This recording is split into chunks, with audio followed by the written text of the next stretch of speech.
Welcome to another edition of World Talks here on TVP World. I'm your host, Benjamin Lee, and please join me and my guests on this next interview.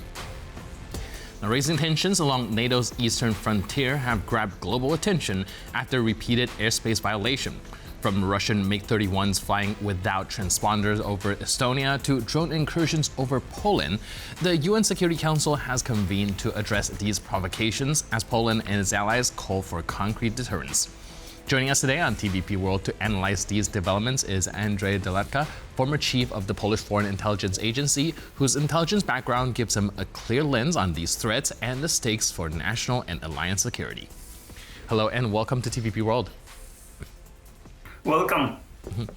So can we take a look at these air threats and see how serious it is, and what are the next course of action, be it for NATO allies or more importantly for Poland?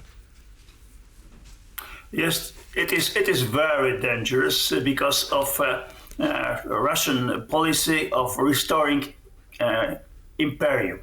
This what touch us directly, because our countries, like Baltic countries, like Poland, like other countries like Slovakia, Hungary, etc., all actually countries of Central Europe are in interest of Russia. They try to restore in further time sphere of influence in this region.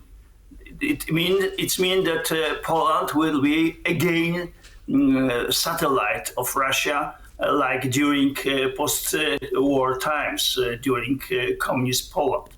This is, of course, not possible to make it on this way, but a situation like Belarus is quite real.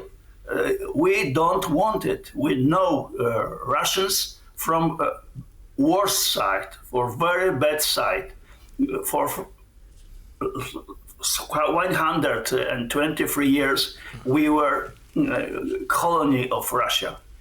Then after Second World War we were in sphere of influence of Russia. Mm-hmm. It stopped our develop as a nation. Right. Last 30 years of independence of Poland shows that we develop our country very rapidly. Russians stop steal us.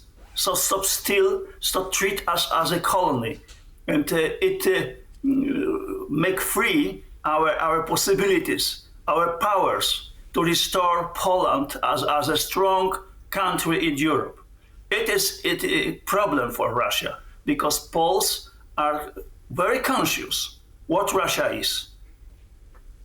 Right, and I'm curious about, well, being in the present day, let's say if, Russia has another incursion into the Polish airspace, what should be the next course of action? How should Poland maintain strength and the sovereignty of its airspace, perhaps balance that without being too escalatory? It's clear because our foreign minister, Sikorski, during Security Council meeting in New York, told that we will destroy each plane, each jet, which it will be in Polish airspace. It is very strong and very touched Russia proclamation. It means that it is a red line. First red line for Russia. They have to stop this attacks against Poland. It is a concern also other countries. Mm-hmm. We got possibilities to destroy those objects, but quite different situation is in other countries for instance, Baltic countries. They didn't possess air force. This is a situation that they are use possibility coming from abroad, especially from Germany, from Canada, Great Britain, but it is very limited. This means that probably in the next months, presence of NATO in those countries, which much bigger. It concerns also Poland, because situation is worse and worse. It is possible that incidents will be very military, and it means that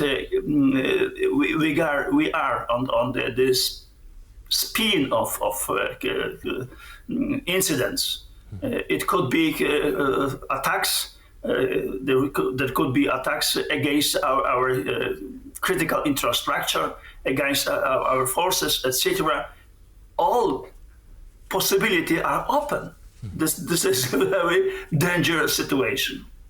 Right, like you mentioned, we are at a critical juncture here, and you also mentioned some countries with limited air defense systems. Do you think that NATO right now has a good corresponding system to make sure that the skies of these countries are also being covered? Or some of these newly announced projects, how fast can they be put into place to ensure that if Russia does indeed incur into NATO airspace, that these bogies, these projectiles or drones, planes will be shot down?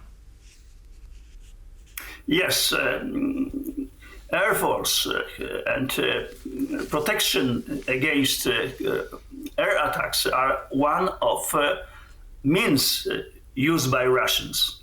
This is also a possibility that they will make other threats, other steps, like, for instance, provocation on the border, because we got the border, direct border to the Russian territory. And we shouldn't forget that the Belarusia is actually part of Russia. This is, from military point of view, the same country. And Belarusian forces are part of Russian forces, under command of Russian generals. We shouldn't forget, it is a long border and everything could happen. It is right now aggression of Russia and Belarus against Poland, hybrid aggression with use of people, and poor people. They are pressed to the border of Poland, and they intend, of course, to be in Germany, in France, of Netherlands. But on the way, they got Polish border, and we not agree that they will pass our country completely uncontrolled and in thousands and in the 100,000s. This is something which we not accepted.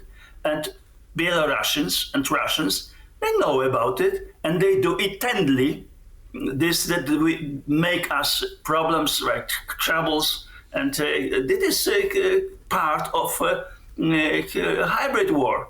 Another thing, there is cyber war against us. Poland is first country in Europe as a victim of Russian attacks. They attacked everything what is possible. It is in 1 year more than 100,000 attacks against only Poland. It is something which no other country in Europe faced. It is huge aggression. That is something which world should know that we are under attacks, various attacks. Like mentioned, we are seeing violations into the Polish airspace, as well as the situation in the border, and we are looking down at cyber attack as well. Russia seems to be taking it in many fronts. What are some of the operational policy changes or policy suggestions would you advise to reduce, be it the frequency of these violations, or at least kind of mitigate the dangers that it entails? I shouldn't know this because it is a very difficult question and very risky. But knowing Russia quite well, I know that Russia will stop only facing huge power. And we should show Russians power. We should not only defend, but make some steps which would be very painful for Russia. This is question, of course, of ally with 32 countries, and this is not a question that we got one leader like Putin or Trump. We are democratic ally, and countries, nations in this ally got different views and also different interests. But it is difficult but possible.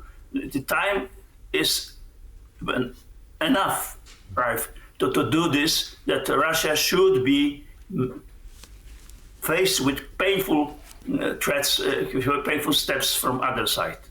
It's the only thing what we can do.